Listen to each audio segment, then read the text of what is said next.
Azlarim, menopauzada semirib ketdiladimi degan savol kelibdi. To'g'ri, menopauza bu kasallik emas, gormonlar tuxumnon faoliyatini pasaytiradi. Natijada estrogen gormonlari organizmda ayollik gormonlari ishlab chiqarishni to'xtaydi. Bu paytda gormonal buzilish paydo bo'ladi.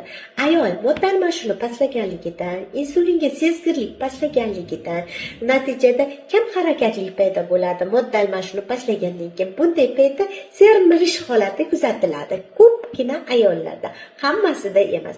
Agar sizda shunday holat bo'ladigan bo'lsa, to'g'ri ovqatlaning, to'g'ri harakat qiling.